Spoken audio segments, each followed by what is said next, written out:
Nuestro amigo personal César Panduro dijo que una de las metas, yo no sé si es algo que tú has dicho en algún momento, has pensado, es escribir un libro de filosofía para niños, especialmente para Leonor. ¿Qué me puedes contar de eso? Oye, es un proyecto que me encanta, por supuesto, ¿no? Escribir un libro de filosofía para niños. Algo he tratado de hacer, eh, pero más literariamente, ¿no? Porque, este, no sé, pues yo creo que después de Nietzsche, la filosofía, este, llegó a la literatura, ¿no? O sea, el Zaratustra de Nietzsche es literatura y es filosofía, ¿no? Este, y eso es interesante porque apelar a la gente requiere de cierta fuerza literaria, ¿no? Cierta fuerza que, que no está pues en el ensayo del sesudo profesor, ¿no? Al estilo pues Hegel, aunque Hegel es maravilloso, ¿no? Pero de todas maneras, lo que hace Nietzsche es llevar a la literatura, ¿no? La filosofía. Y eso a mí me ha interesado mucho y escribí, no pensando en mi hija, porque todavía mi hija no existía, sino pensando en mi nieta, eh, Noelia.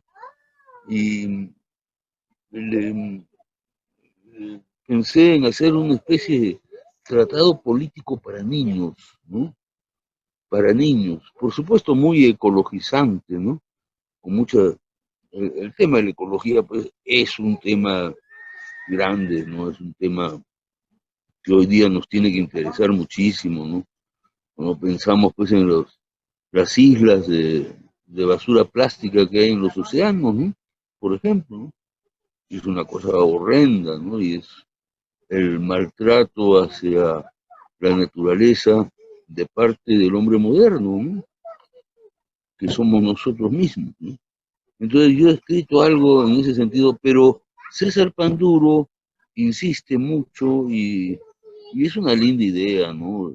Hacer un libro de filosofía para niños, ¿no? O sea, que pueda ser totalmente entendido por niños. Ahora, yo creo que eso es perfectamente posible, porque de algún modo las grandes preguntas de la filosofía son las preguntas que hacen los niños, ¿no? Las preguntas que tienen que ver con el ser, ¿no? Cuando un niño pregunta qué es algo, ¿no? ¿Qué es? ¿No? Está preguntando está haciendo una pregunta muy profunda, ¿no? No es cualquier pregunta, está preguntando por la realidad, ¿no? Oye, Alberto, ¿y Y, qué ideas de Nietzsche que nosotros podamos entender de Nietzsche transmitirías a los niños? bueno, bueno, Nietzsche es un gran maestro, ¿no? Y de todas maneras hay muchas cosas que en Nietzsche que podrían presentarse a los niños, ¿no? Y que serían de utilidad, ¿no? Este, que les podrían abrir la cabeza, pero los niños por naturaleza son filósofos, ¿no?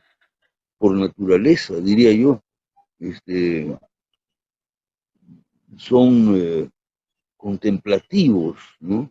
Un niño se queda mirando una planta, este, lo que está ocurriendo ahí es filosófico, ¿no? No en el sentido estricto, importante, ¿no? Ahora, ¿cómo llevar Nietzsche a los niños? Bueno, no creo que sea tan difícil, ¿eh? No creo que sea tan difícil. Nietzsche tiene parábolas lindísimas, ¿no? Que un niño puede entender perfectamente, ¿no? Las tres transformaciones, por ejemplo, de Nietzsche, ¿no? Un, un texto tan extraordinario, ¿no? La primera transformación es el camello. El hombre se hace camello, se carga de la cultura, se llena, ¿no? Y, y luego la segunda transformación es el león, ¿no? El león, la fuerza, la rabia, la búsqueda de la libertad, ¿no? Todo esto es muy esencial, ¿no? Pero por último, el decir sí del niño, ¿no? La última transformación, según Nietzsche, ¿no? Que significa que es volver a la niñez, ¿no? ¿No? Aunque me cubra de cabellos canos, dejadme siempre el corazón de un niño, dice un poeta del Perú, que es uno de nuestros románticos maravillosos, ¿no? Eh, bueno, aunque me cubra de cabellos canos, dejadme siempre el corazón de un niño, ese poeta es Salaberry, el,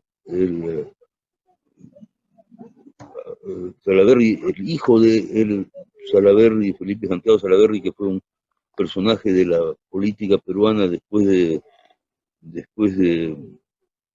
Bolívar, ¿no?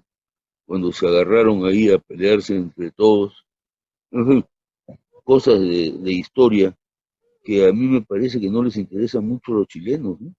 La historia parece no interesarles, ¿no? Es curioso.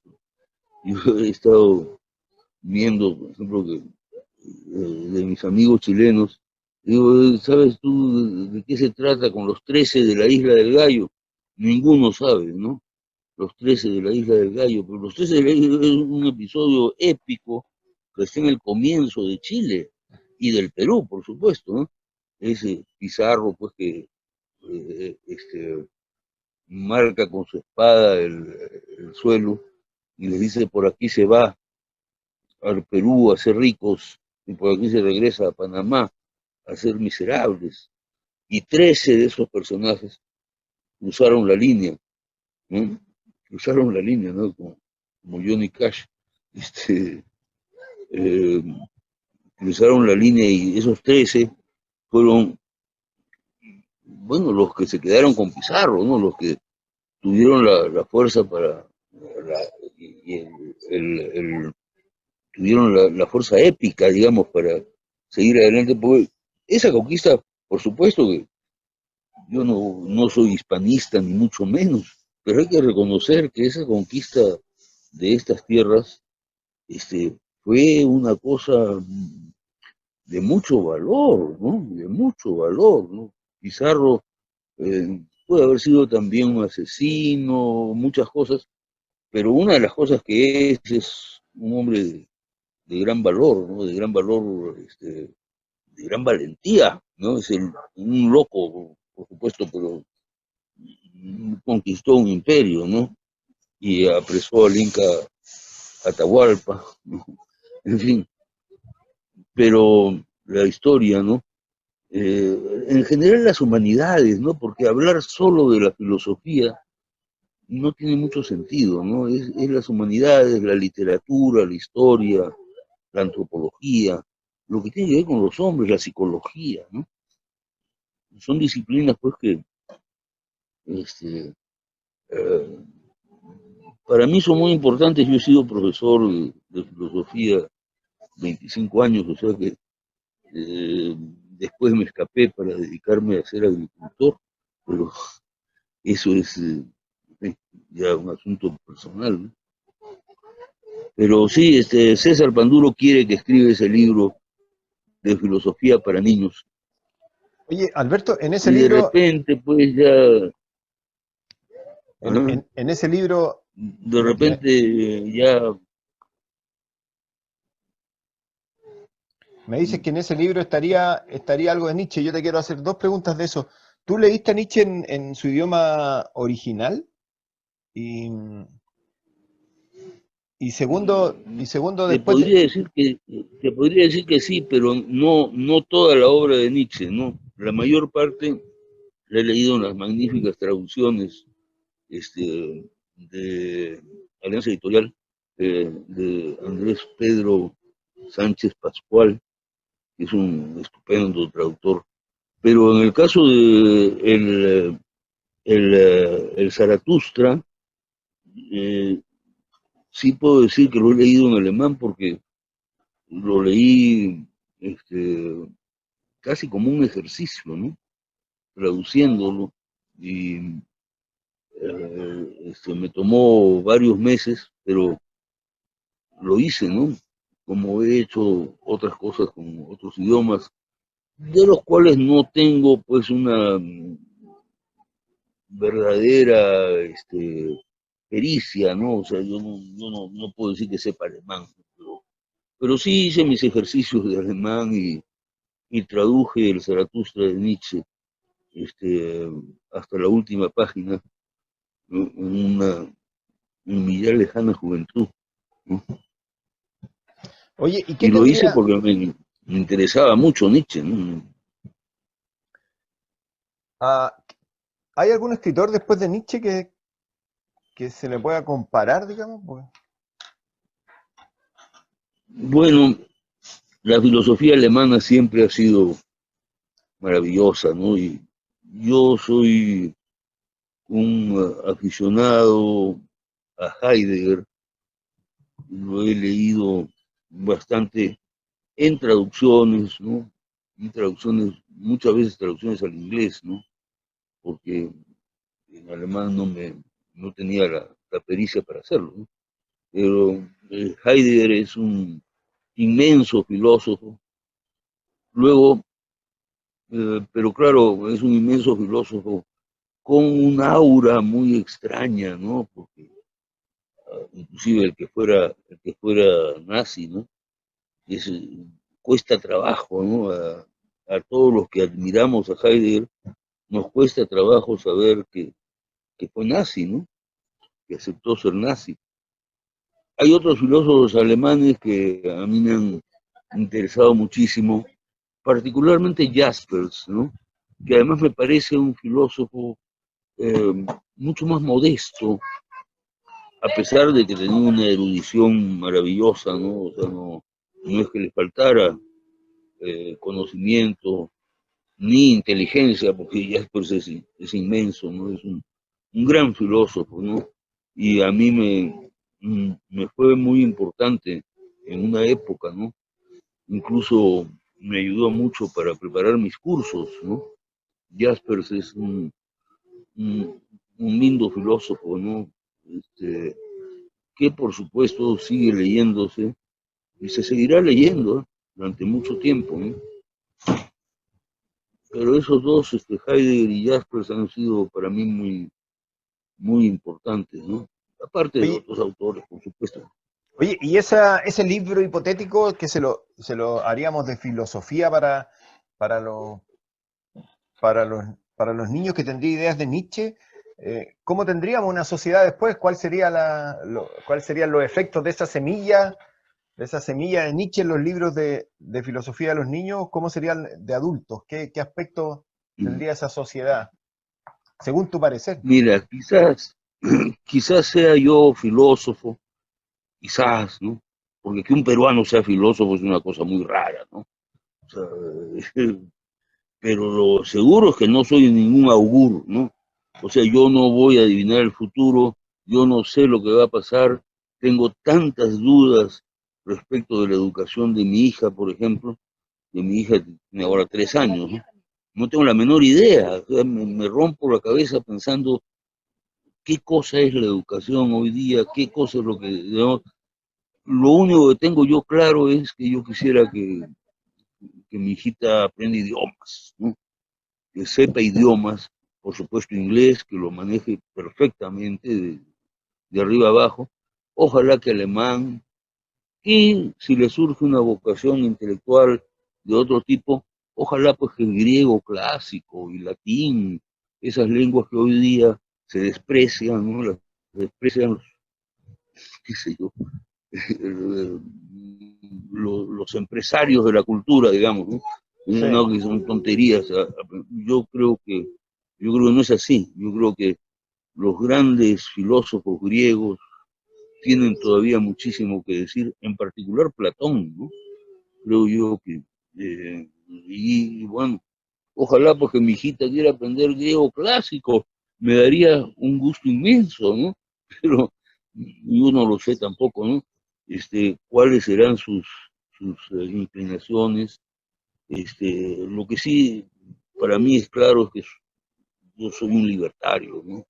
Yo no voy a obligar a mi hija a que aprenda lo que yo quiera que aprenda, sino que al contrario voy a estimular que aprenda lo que ella considere importante para su vida, ¿no? Por ejemplo, ya yo le veo a mi hijito una vocación por el baile, ¿no?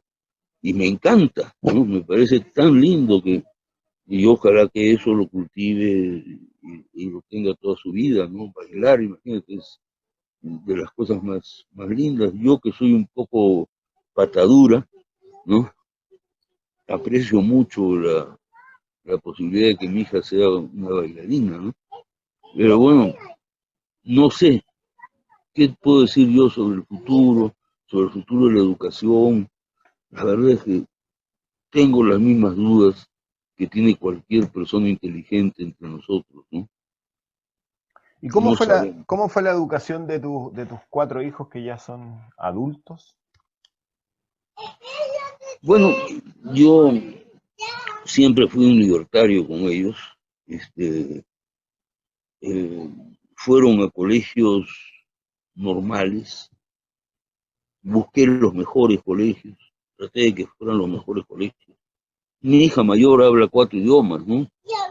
Alemán, inglés, francés y castellano, ¿no? Y bueno, y está aprendiendo quechua. O sea que y eso me encanta, ¿no?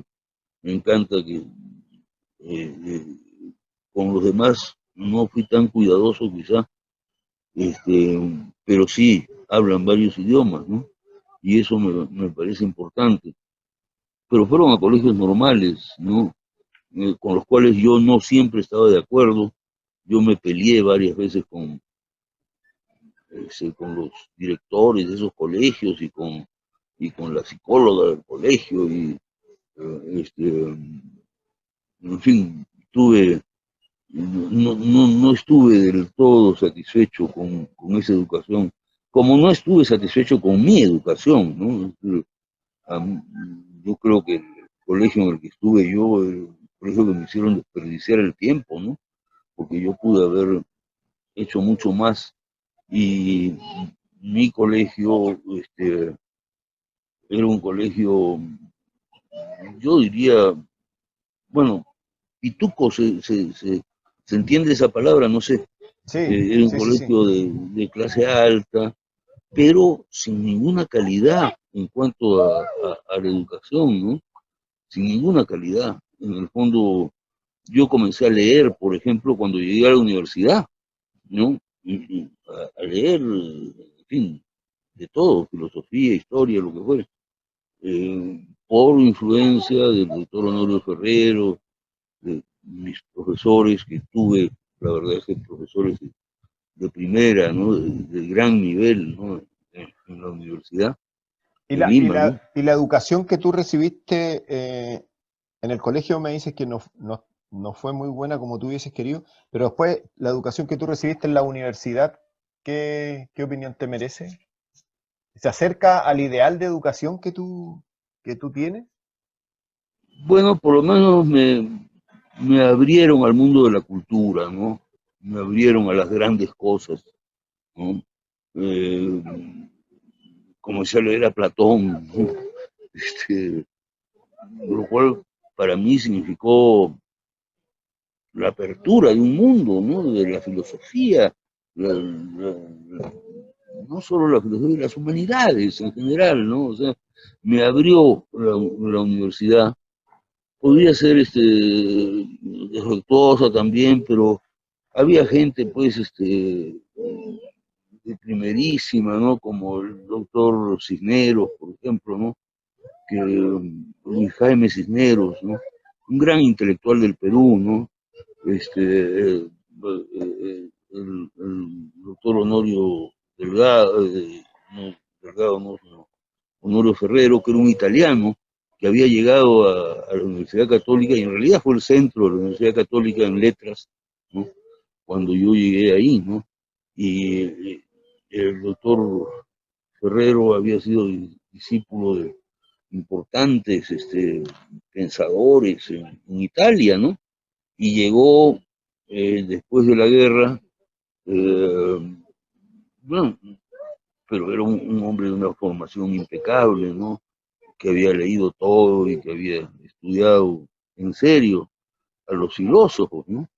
Y para mí eso fue un estímulo extraordinario, ¿no? Porque en el fondo la cultura es contagio, ¿no? Te contagias del interés por aquello que ves en tus maestros, ¿no?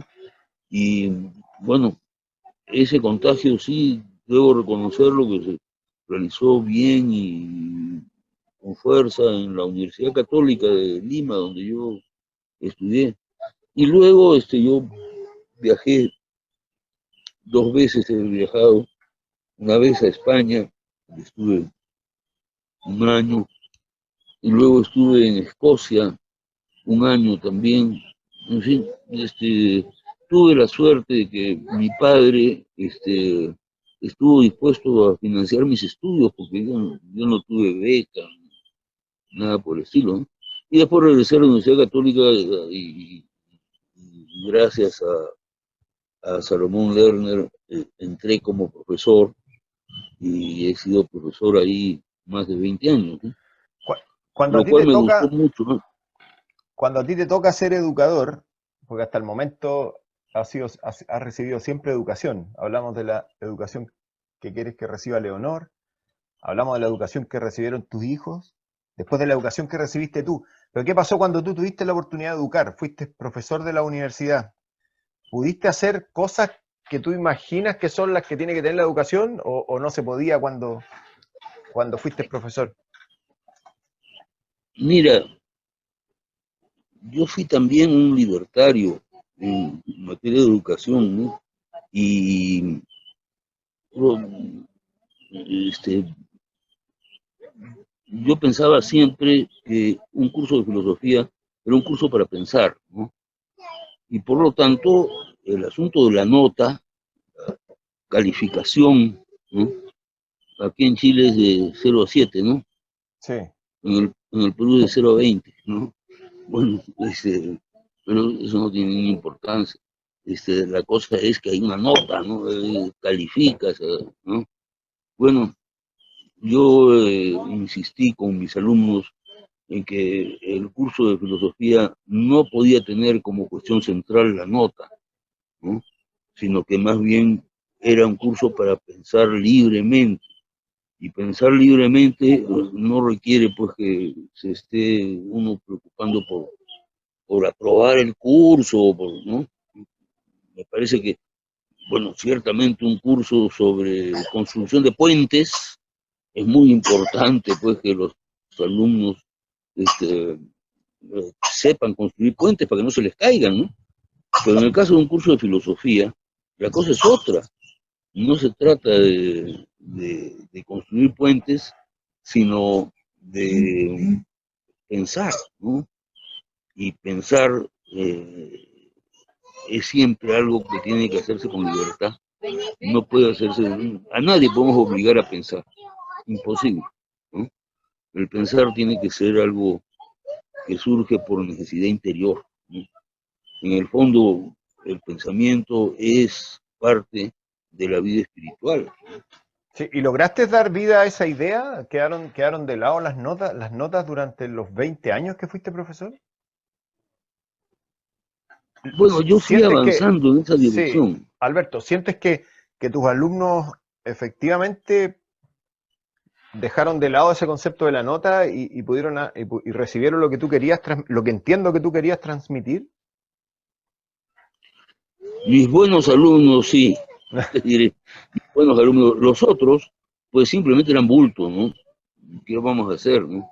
Pero he tenido alumnos de los que me precio, ¿no? Gente que hoy día hace cosas interesantes y que de algún modo dicen que yo fui parte de su formación, ¿no?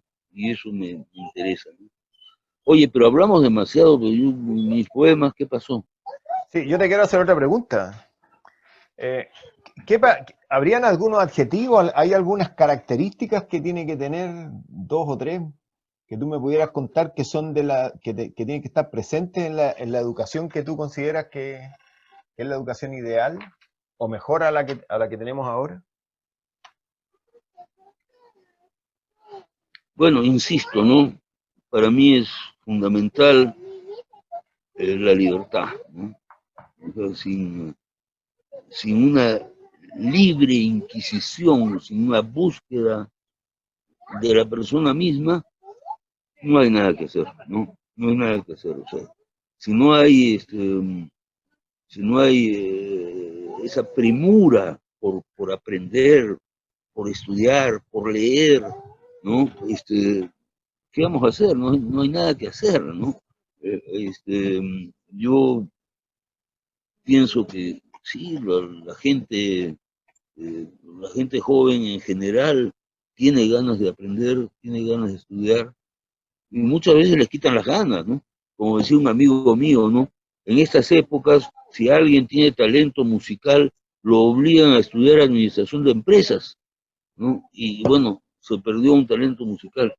Y así, ¿no? Un talento filosófico, que de algún modo es necesario también para nuestras sociedades, ¿no?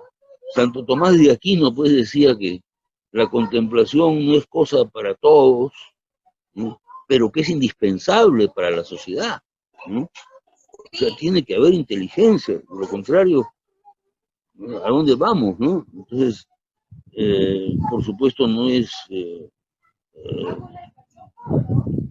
vamos bueno, la mayor parte de la gente no tendrá esas vocaciones por las humanidades y por la filosofía, pero sí necesitamos esa gente, ¿no? Para que nuestras sociedades se insuflen de un poco de inteligencia y de conciencia, ¿no? Es como, necesitamos gente que medite, necesitamos gente que se siente a meditar, ¿no? Este, Dirán, pero eso para qué, eso no sirve de nada, eso no da plata. No, claro que no da plata, con eso no te compras un auto, ¿no? No, de ninguna manera, pero sin embargo, la, la inteligencia, la capacidad de vernos con, con nuestra conciencia, la capacidad de meditar, de acercarnos a las grandes cosas y meditar con los filósofos, por supuesto, ¿no? Con los filósofos y con los grandes pensadores de la humanidad, ¿no? El Buda, Heráclito, qué sé yo, los grandes pensadores todavía tienen una vigencia y una importancia muy grande, en mi opinión, ¿no? Entonces, eso es parte de lo que tenemos que hacer ahora. Necesitamos el vínculo con la naturaleza. A mí eso me parece también esencial, ¿no? O sea, la naturaleza es la gran maestra, ¿no? La maestra del nacer, del brotar, ¿no? Y eso también me parece fundamental en la educación. ¿Qué más te voy a decir? Yo mismo pienso todo el tiempo estas cosas y no tengo respuestas este, que me satisfagan, ¿no? Oye, pero podríamos asegurar que la libertad y la cercanía con la naturaleza serían, según tu opinión, y yo también lo creo así, dos aspectos esenciales o dos pilares para una educación mejor que la que tenemos, al Yo menos. creo, yo creo que esenciales, ¿no? Esenciales, esenciales. Estar en un sitio como estoy yo ahora, ¿no? Escuchando correr un río, ¿no? Qué maravilla, pues, ¿no? Y recordando a Heráclito, ¿no? Nadie puede bañarse dos veces en el mismo río. Y es verdad, porque todo fluye, todo pasa, ¿no? No, no hay manera de estar estable en un sitio. Bueno, y eso, datos increíbles, ¿no? 70 y tantos kilómetros por hora es lo que recorre, es el movimiento de la Tierra alrededor de su eje, ¿no? Imagínense. Nosotros pensamos que estamos en una situación estable, todo es estable, nada se mueve acá. 170 kilómetros por hora es lo que se mueve la Tierra girando en su eje. Nada más ese dato, ¿no? O sea, todo cambia, como dice esa canción tan linda, creo que es de Violeta Parra, ¿no? Dice, todo cambia, o de Mercedes Sosa, no sé, Sí, me pero parece todo que es cambia, Mercedes. ¿sí? Efectivamente todo cambia y nadie puede bañarse 2 veces en el mismo río, ¿no? Pero, y ahí seguimos pues tratando de pensar en medio de todo este movimiento, ¿no?